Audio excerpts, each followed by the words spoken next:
I knew our nationwide distribution firm was rotting from the executive suite downward the exact moment a 28-year-old kid wearing suede loafers with no socks started lecturing warehouse veterans on logistics optimization. My name is Harlan Vance. At 48 years old, I had poured 15 years of my life into Apex Freight Logistics as Senior Director of Supply Chain Operations.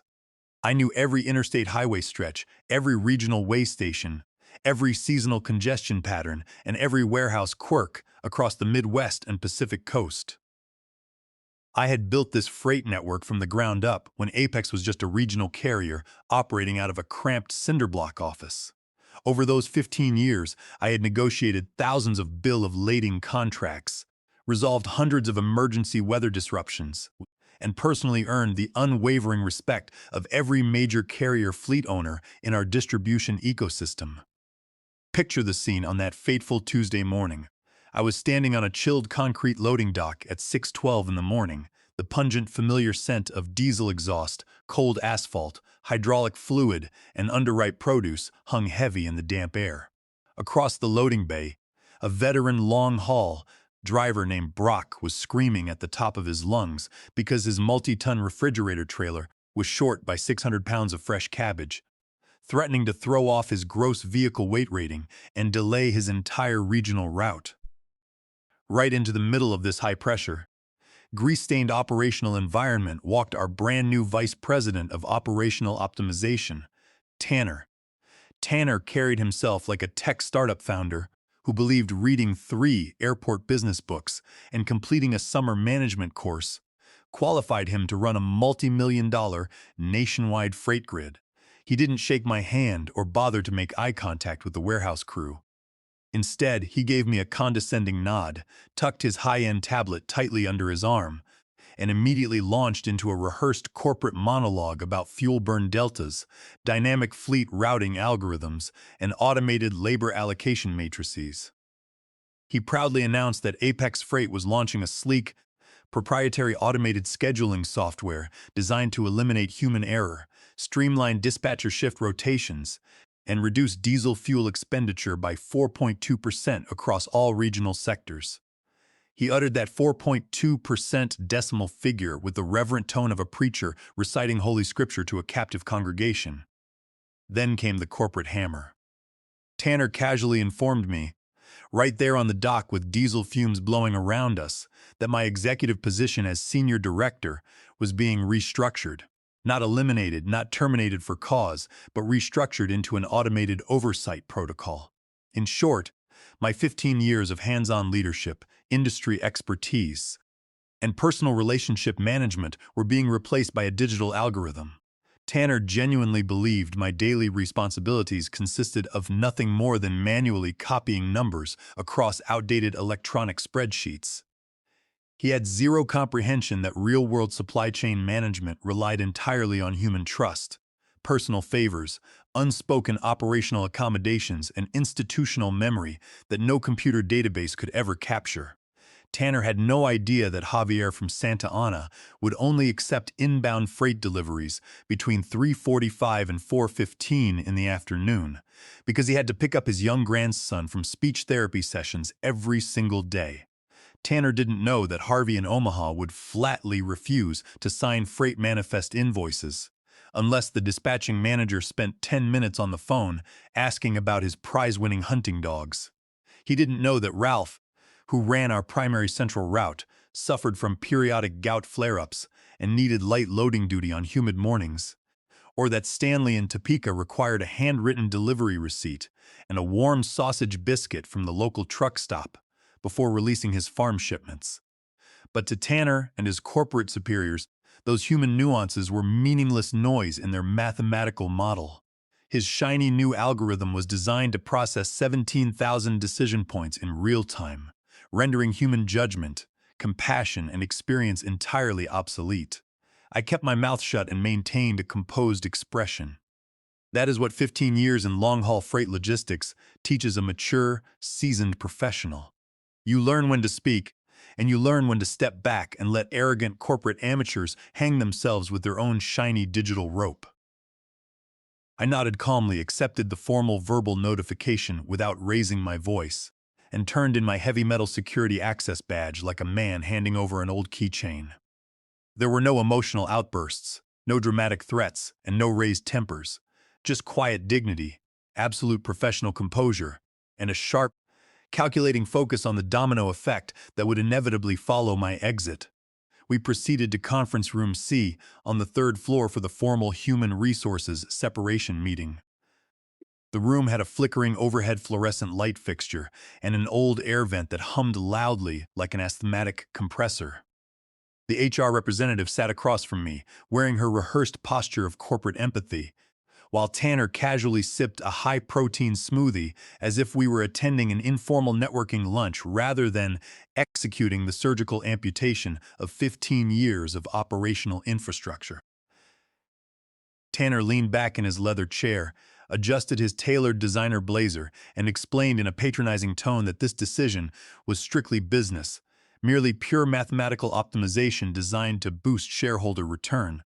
He pushed a printed multicolor bar graph across the mahogany table, showing how eliminating my executive salary and manual dispatch oversight would save the enterprise 4.2% in annual fuel and administrative expenses. Not 4%, not 5%, but 4.2%, as if the inclusion of the decimal point guaranteed absolute scientific perfection. I examined the printed document, nodded slowly, and told them it sounded remarkably efficient on paper. Then I suggested they ensure the automated system maintained sufficient context for handling Mr. McIntyre out in Fresno. Tanner blinked in temporary confusion, while the HR representative jotted down a brief note on her pad, likely misspelling the supplier location. Neither of them bothered to ask who McIntyre was or why his specific cooperation mattered to our quarterly revenue. They didn't know that McIntyre was a fiercely independent regional supplier who never released freight manifests without a handwritten thank you note and a specific brand of diet soda delivered personally to his dock manager. I slid a sleek silver USB flash drive across the table, labeled Transition Notes in bold black marker. Tanner picked it up like a digital trophy, pocketing it immediately without even plugging it in to verify its contents.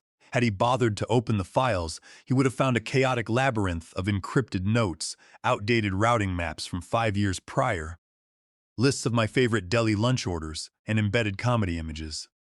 He didn't care to check. Tech enthusiasts like Tanner do not read detailed operational documentation. They skim high-level executive summaries, delegate tasks to overworked interns, and foolishly assume that technology will automatically resolve every real-world operational bottleneck. They handed me my formal severance agreement executed under Federal Warning Act regulations, complete with standard corporate release clauses. I accepted the paperwork calmly and signed the acknowledgement. I didn't rage. I didn't warn them that they had just severed the central nervous system of their entire Midwest freight distribution grid. I gathered my personal belongings, walked out past the front reception desk, stepped into the bright morning sunlight, and inhaled the crisp scent of highway traffic. I sat in my truck for 5 full minutes, not out of distress or regret, but to organize my thoughts, pull up my personal contacts, and prepare for the battle ahead. Sitting behind the wheel of my truck, in the quiet corner of the parking lot, I retrieved my personal smartphone and opened my encrypted private contact directory. Over 15 years of building operational trust across the country, I had compiled direct personal mobile numbers for 29 major supplier executives, regional terminal directors, agricultural dispatchers, and independent fleet operators. These industry leaders did not do business with Apex Freight because of shiny corporate branding, aggressive marketing campaigns, or corporate slide decks. They did business with Apex Freight because they trusted Harlan Vance to protect their profit margins, honor their tight scheduling constraints, and solve their emergency vehicle breakdowns at 2 o'clock in the morning. I had zero intention of launching a chaotic or unprofessional public campaign. Instead, I executed a silent, methodical communication strategy. I drafted a single, carefully worded text message and sent it individually to all 29 personal contacts across the region. The text was calm, measured, and strictly professional.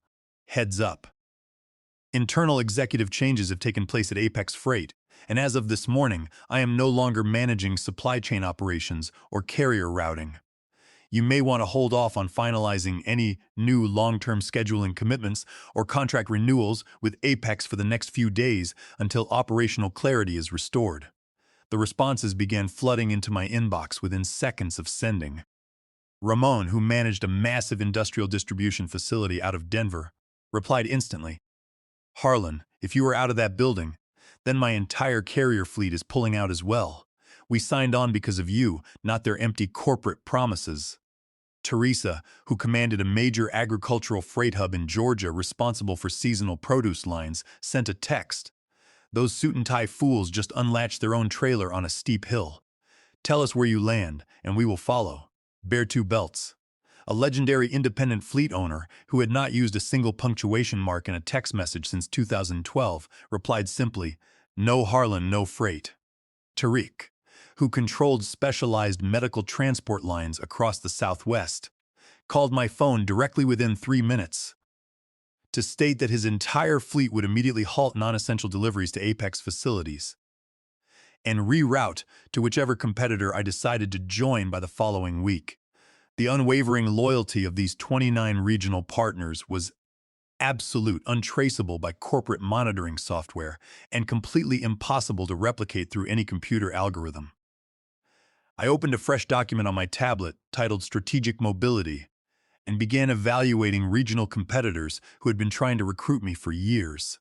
At the top of my list was Vanguard Logistics, a powerhouse freight enterprise with state-of-the-art terminal facilities, fair driver compensation structures, and an executive leadership team renowned for personal integrity and operational transparency. I drafted a brief email to Marshall Reed, the Chief Operating Officer at Vanguard Logistics. Marshall and I shared a deep professional history. Years ago, during an international logistics summit in Houston, we had shared a bottle of top-shelf bourbon while spending 3 hours trash-talking high-priced management consultants who had never stepped foot inside a freight trailer. My email contained 3 direct, potent sentences. "I am considering an immediate career transition. I hold direct, exclusive personal relationships with 29 core regional supplier networks and have just left a competitor whose young management believes algorithms can replace human trust. Are you interested in talking today?" I tapped the send button. Before I could even place my coffee mug back down on the truck's center console, my phone vibrated with an incoming reply from Marshall Reed. "Call my direct office line this very second. Let us finalize your employment contract before we reach lunchtime." While Marshall and I were establishing the framework for my executive onboarding at Vanguard Logistics, the initial operational cracks were already spreading through Apex Freight on Friday morning. Around 9:14 in the morning, a refrigerated transport truck carrying 800 pounds of premium, antibiotic-free poultry was scheduled to dock at a major regional healthcare supply distribution facility. Contracts with the hospital group carried strict delivery windows with severe financial penalty clauses for any transit delays exceeding 60 minutes. However, according to Tanner's newly deployed automated scheduling dashboard, the transport driver was idling along a distant interstate shoulder 60 miles in the wrong direction. Teresa had intentionally instructed her drivers to hold their rigs at the state line after receiving the algorithm's automated weekend dispatch schedule. The software had arbitrarily shifted her long-standing Friday morning delivery window to Sunday afternoon without seeking human confirmation or verifying warehouse receiving hours. The program possessed zero understanding that Teresa's dock loading crew operated on strict weekly shift rotations and that her receiving facility was completely closed on weekends. Inside Apex Freight corporate headquarters, internal Slack communication channels erupted into chaos. Regional dispatchers began tagging Tanner in frantic messages as customer delivery delays multiplied across the screen. Tanner, maintaining his unearned tech arrogance, posted a broad announcement claiming that these disruptions were merely expected system calibration hiccups as the algorithm ingested legacy operational anomalies, calling 15 years of hard-won human relationships Precise scheduling logistics and complex supplier nuances, legacy anomalies, was the ultimate demonstration of corporate hubris. Meanwhile, a second major commercial freight shipment missed its dock window by 53 minutes, missing the afternoon union unloading shift entirely and leaving 3 multi-ton trailers sitting unmanaged on the tarmac. Unloading crews were reassigned to other tasks, long-haul drivers grew furious over conflicting digital paperwork, and dispatchers found themselves staring at dispatch orders that still listed Harlan Vance as the sole authorized operational signature. Monday morning hit Apex Freight like a loaded freight train, slamming full speed into a reinforced concrete barrier. The absolute operational failure of Tanner's automated algorithm became undeniable. At 6:38 in the morning, when Tariq sent me a high-resolution photograph of 3 heavy transport rigs parked outside a dark, completely shuttered industrial complex in Modesto, Tariq attached a brief text message. "Harlan, your old company's brilliant software sent my drivers to a facility that was decommissioned and locked up 18 months ago. 18 months prior, I had personally overseen the relocation of our Western distribution node away from that Modesto location because the building suffered from chronic roof leaks, outdated electrical wiring, and security vulnerabilities. However, Tanner's algorithm, lacking human verification and relying on uncleaned legacy databases, had restored old archival facility records and automatically routed 3 full multi-ton carrier loads to a padlocked building in an abandoned industrial park. By 8:45 that morning, the operational crisis escalated from minor scheduling friction to complete systemic paralysis. 8 full pallets of critical medical supplies, including surgical gloves, sterile drapes, and specialized equipment intended for a major hospital network across Arizona, arrived at a decommissioned distribution node in Reno. That facility had been sold off during the height of the pandemic and currently operated as a commercial vape juice distribution warehouse and illegal crypto mining operation. Across 3 western states, 27 major transport trucks sat idling in logistical limbo. Half of them were parked in gravel lots that no longer held valid municipal commercial permits, while the other half circled vacant industrial parks as drivers burned expensive diesel fuel, looking for receiving docks that no longer existed. Internal dispatchers were overwhelmed by hundreds of frantic phone calls from screaming drivers, while warehouse receiving teams could not reconcile automated digital manifests with physical freight slips. Inside Apex Freight corporate headquarters, employee morale collapsed into utter panic. Internal communication channels were flooded with red emergency alerts and urgent status requests. Junior schedulers were pinging Tanner continuously, begging for manual routing overrides that he lacked the technical experience to execute. One junior scheduler named Julie simply locked her desktop screen, walked into the break room, and cried for 40 minutes before refusing to answer any further incoming calls from furious regional fleet dispatchers. When an anxious logistics coordinator attempted to contact one of our primary regional agricultural suppliers directly, the supplier's terminal director flatly refused to cooperate, stating, "Our service agreement was established personally with Harlan Vance. We do not recognize automated computer commands, and we will not release a single trailer of produce without Harlan's direct verbal authorization." That message was captured via screenshot, circulated rapidly throughout the building, and forwarded directly to executive leadership. Compliance officers panicked as they discovered that 3 major enterprise client contracts were entering formal breach of contract status under Title 35 United States Code. Legal frameworks governing supply chain default. Another manager attempted to access my old shared desktop directory, labeled Operational Master Maps, only to discover that the folder was completely empty. I had wiped my personal operational notes prior to departure, leaving 0 institutional records behind for the company to exploit. The final operational breaking point occurred when an automated route sent a temperature-sensitive shipment of critical pharmaceutical insulin on a 6-hour detour through an inactive mountain pass, violating Department of Transportation transit time limits and spoiling the entire multi-$100,000 cargo. When the executive assistant could not explain the massive delivery breakdown to enterprise clients, the corporate president, Mr. Garrison, stormed out of his glass-walled corner office. Mr. Garrison was a hardened corporate executive who usually spent his days analyzing quarterly balance sheets and attending board meetings. Today, his expensive silk tie was crooked, his face was pale with rage and anxiety, and his executive composure was entirely shattered. He slammed his hand onto the main reception desk and demanded to know how many carrier trucks were currently misrouted across the national network. Brenda, his executive assistant, looked up from her computer screen with trembling hands and confessed that nobody in the building possessed access to the underlying logic of the automated program. When Garrison demanded to know the current location of the emergency medical glove shipment, Brenda nervously admitted it had been routed to an inactive warehouse in Reno that no longer belonged to the enterprise. Garrison stood completely frozen in the middle of the carpet hallway, staring at his management team in utter horror. He finally realized that firing me had not been a simple line-item cost reduction on a spreadsheet memo. It was a self-inflicted execution of their operational backbone. In a voice filled with profound dread, he asked his assistant, "Who the hell did we just fire?"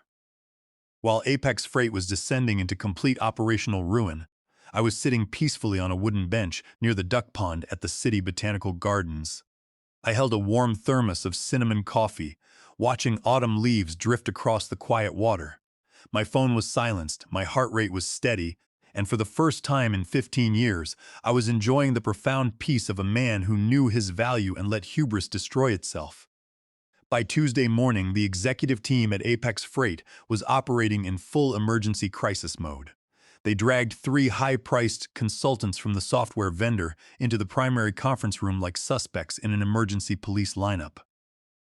The consultants wore matching Patagonia fleece vests and carried sleek laptops, maintaining the fragile confidence of men who had never field-tested a freight system in their lives. Tanner sat at the far end of the long mahogany conference table, pale, sweating through his tailored shirt, and desperately trying to shift blame onto legacy data errors. Sitting at the head of the table was Mr. Garrison, who looked as if he had aged 5 fiscal years in 48 hours and now possessed the hollow demeanor of a man being haunted by his own financial statements. Garrison demanded an immediate technical explanation for why 27 major transport routes were completely frozen across 3 states. The lead software consultant launched into a pre-scripted technical explanation regarding data dependencies, dynamic node calibrations, and unverified legacy inputs. In plain English, the vendor was admitting that they assumed Apex had provided complete, human-verified operational guidelines during the software setup, which Tanner had bypassed in his rush to claim credit for fuel savings. Tanner attempted to defend his position by asserting that the transition notes thumb drive I had handed him during my exit meeting contained all the operational data the software required. Garrison ordered the consultants to project the contents of my silver USB drive directly onto the high-definition boardroom screen for the entire executive committee to see. A heavy, suffocating silence fell over the room as the file directory appeared on the wall. Tab 1 consisted of a list of truck driver handles, all entirely fictitious, including names like Donkey Kong, Highway Phantom, and Diesel King. Tab 2 was a supplier matrix where every single contact was listed simply as Jeff, accompanied by various random emojis. Tab 3, labeled Q4 Dynamic Routing Master, was not a spreadsheet at all, but a repeating grid of internet memes depicting famous actors looking utterly confused. Shell C23 contained a single bold text string. Try asking the automated algorithm where Harvey buys his hunting gear. One of the vendor consultants cleared his throat nervously and stated that the file directory appeared to be structurally unusable for system integration. Tanner stared at the wall in sheer horror as Garrison turned toward him with lethal intensity. The high-tech transition data Tanner had pocketed like a digital trophy was nothing more than a complete mockery of his unearned arrogance. Panicking, Tanner began issuing desperate corporate mandates. He authorized unlimited overtime pay, promised emergency financial bonuses to dispatch coordinators, and begged warehouse managers to manually override the algorithm's routing errors. But the operational chaos was far too deep. When an inexperienced scheduler attempted to manually reroute a stalled carrier transport carrying sensitive frozen vaccines, she inadvertently routed the rig into a remote Nevada truck stop, lacking refrigeration hookups, resulting in another complete cargo loss. While Tanner's department collapsed under the weight of its own hubris, my personal phone rang. The screen displayed Ramon's direct line from Denver. I picked up calmly. Ramon reported that Apex Freight executives had been calling his office continuously since dawn, begging his carrier fleet to resume emergency deliveries at inflated freight rates. Raymond laughed over the line and said, "Harlan, I told their executive vice president that my trucks do not move an inch without direct authorization from Harlan Vance. They offered to double our mileage rates, but I told them loyalty cannot be bought with emergency purchase orders." Moments after finishing my call with Ramon, a second call came through. It was Brenda, Mr. Garrison's executive assistant. Her voice was brittle but strictly professional as she thanked me for picking up. She explained that Mr. Garrison had personally requested that I return to Apex Freight as an independent emergency logistics consultant, offering an immediate rate of $50 an hour to stabilize their nationwide freight network. I took a slow, deep breath, looked out over the calm garden pond, and answered evenly, "Brenda, please inform Mr. Garrison that I am unable to accept any consulting arrangement." Brenda paused, her voice tinged with panic. "May I ask why?" "Harlan, the company is prepared to negotiate your compensation terms. Because I have already executed a formal employment contract as Senior Vice President of Fleet and Supplier Strategy with Vanguard Logistics," I stated clearly.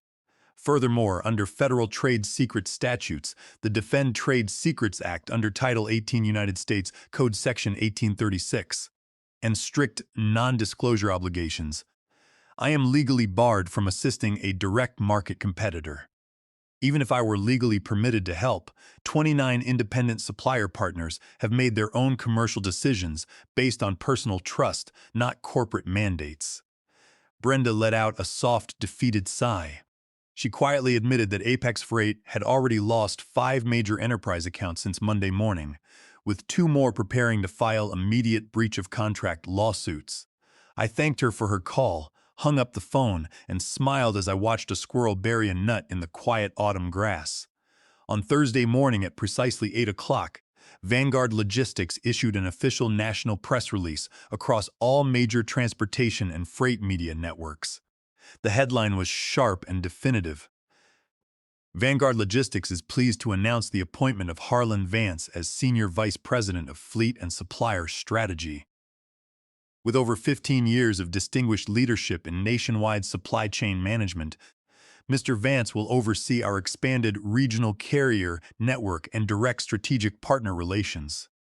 The press release sent shockwaves throughout the national freight ecosystem. Included in the official corporate statement was a brief quote from me.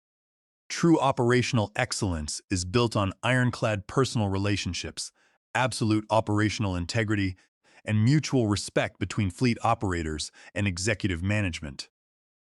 Every supplier across the Midwest and Pacific Coast understood the clear message behind those polished corporate words. Within 4 hours of the press release dropping, all 29 of my core supplier partners formally submitted written notices of termination to Apex Freight, exercising their legal breach clauses and transferring their freight allocation contracts directly to Vanguard Logistics. Over $400,000 in daily freight revenue permanently migrated from Apex Freight to Vanguard Logistics in a single business day. The transition was completely legal, fully compliant with contract law, and impossible for Apex to challenge in court. Enterprise clients who had suffered catastrophic delivery delays during Apex's operational collapse immediately terminated their service agreements and signed multi-year logistics contracts with Vanguard to protect their distribution pipelines. Back at Apex Freight corporate headquarters, the fallout was catastrophic. Emergency board members convened an extraordinary meeting in the main executive conference room to review the massive quarterly revenue losses. Mr. Garrison stood at the head of the mahogany table, holding the original employment termination document that Tanner had smugly signed just 1 week prior to eliminate my position and save 4.2% on fuel. Garrison did not yell, slam his fists, or throw papers. He simply tossed the signed document onto the table directly in front of Tanner and muttered in a cold, broken voice, "All of this devastating loss just to save 4.2% on fuel." That single sentence echoed through the executive hallways of Apex Freight for months. Tanner was stripped of all operational authority, demoted to an obscure administrative position in corporate records, and eventually quietly resigned from the company in disgrace. The automated algorithm that was supposed to revolutionize logistics was permanently scrapped, replaced by an emergency manual dispatch team that struggled to maintain even a tiny fraction of the company's former market presence. Meanwhile, my executive transition to Vanguard Logistics was seamless, empowering, and deeply satisfying. I settled into a spacious corner office featuring floor-to-ceiling glass windows overlooking the bustling regional freight terminal. From my desk, I directed a dedicated team of 50 skilled dispatchers and logistics coordinators who understood that computer software programs are merely tools to assist human judgment, never replacements for genuine human relationships. My 29 core supplier partners flourished under Vanguard's reliable infrastructure and transparent management. Javier continued his precise afternoon delivery schedule in Santa Ana without interruption. Harvey received his handwritten notes and friendly phone calls in Omaha, and Tariq's medical supply lines operated with zero transit delays across the region. Reflecting on the entire journey, I realized that true professional triumph does not require explosive anger, dramatic confrontations, or vindictive behavior. It comes from mastering your craft, building unshakable personal relationships, and allowing corporate hubris to dismantle itself under the weight of its own arrogance. When short-sighted executives view experienced leaders as replaceable numbers on a spreadsheet, they inevitably learn that loyalty, experience, and human trust are the only real foundations that keep the world moving forward.